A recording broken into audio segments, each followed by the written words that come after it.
अपाहिज बहू का नारियल से पत्तों से बना हुआ ढाबा। एक गांव में तारा नाम की एक लड़की अपने माता पिता के साथ रहा करती थी। तारा दिखने में भी नहीं करना चाहता था, जिस वजह से उसके माता पिता अक्सर बहुत ज्यादा नवीन का रिश्ता लेकर तारा के घर आती है और कहती है, देखिए बहन जी, इंसान मन से सुंदर होना चाहिए, बाकी तो सब ऊपर वाले के हाथ में होता है। इसलिए मुझे आपकी बेटी पसंद है, इसलिए आप लोग बस शादी की तैयारियां कीजिए। और इस तरह कई सालों से अपनी बेटी के लिए रिश्ता ढूंढ रहे तारा के माता पिता बहुत ज्यादा खुश हो जाते हैं, क्योंकि अब उनकी बेटी की भी डोली उठने वाली थी और वो भी अभी तेजस्विनी के बेटे नवीन से हो जाती है। लेकिन ससुराल पहुंचते ही उसे पता चलता है कि उसके पति की एक किडनी खराब है और तेजस्विनी ने इसी वजह से अपने बेटे की शादी उससे करवाई है। ये बात जानकर तारा अपनी सास से कहती है, माँ जी, आपने मेरे परिवार से इतना बड़ा सच क्यों छुपाया? नहीं करूँगी,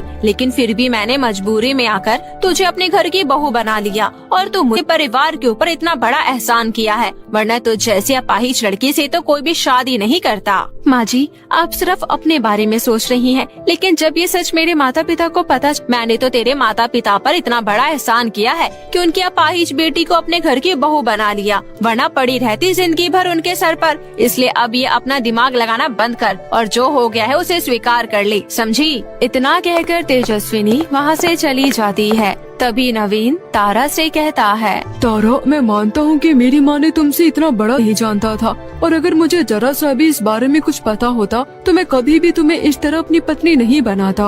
अपने पति की आंखों में सच्चाई देखकर तारा के मन में नवीन के लिए प्यार की भावना जाग उठती है, क्योंकि नवीन एक बहुत ही अच्छा और शांत स्वभाव का इंसान था और उसे इस बारे में जरा सी भी भनक नहीं थी कि उसकी माँ ने उसकी शादी तारा से धोखे से करवाई है। इसलिए उसे ये बात जानकर बहुत बुरा लगता है और ऐसे ही नवीन एक ढाबे पर काम किया करता था। लेकिन एक दिन ढाबा बंद होने की वजह से नवीन का काम छूट जाता है और उसे दोबारा कहीं भी कोई काम नहीं मिलता, क्योंकि उसकी बीमार हालत की वजह से उसे कोई भी काम पर नहीं रखना चाहता था और इसी वजह से उसके घर की आर्थिक स्थिति दिन पर दिन बिगड़ने लगती है। तभी एक दिन तारा नवीन से कहती है, सुनिए जी, मैं सोच रही थी क्यों ना हम लोग पुराने वाले हाईवे के पास अपना एक ढाबा खोले। मैं उसमें अपने हाथों से स्वादिष्ट खाना बनाकर बेचा करूंगी और आपको तो पता है ना कि मैं कितना स्वादिष्ट खाना बनाती हूँ, तो क्यों ना मैं अपने इसी टैलेंट को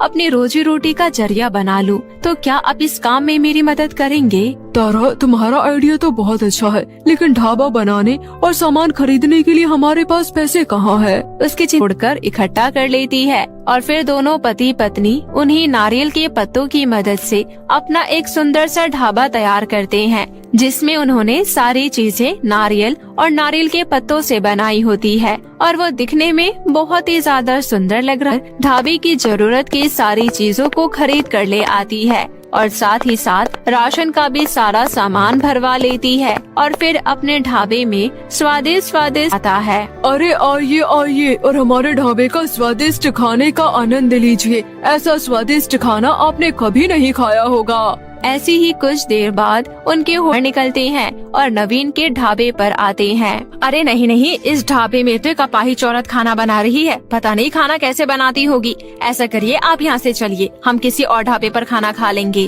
अरे ये तुम कैसी बातें कर रही हो भाग्यवान, तुम्हें पता है ना कि मुझे कितनी तेज वाह है ही नहीं, इसलिए जैसा मिल रहा है वैसा ही खा लो। और हेलो मैडम, तुम जल्दी से हमारे लिए, ठीक है? जी आप लोग बैठिए, मैं अभी लेकर आती हूँ। इतना कहकर तारा उन लोगों के लिए गर्मा गर्म तंदूरी रोटी और मटर पनीर की सब्जी लेकर आती है और उन्हें दे देती है और नवीन उन लोगों के लिए ठंडा ठंडा लस्सी का ग्लास लेकर आता है। तभी वो आदमी खाना खाकर कहता है, अरे वाह, तुमने तो बड़ा ही स्वादिष्ट खाना बनाया है, सच में मजा ही आ गया खाकर।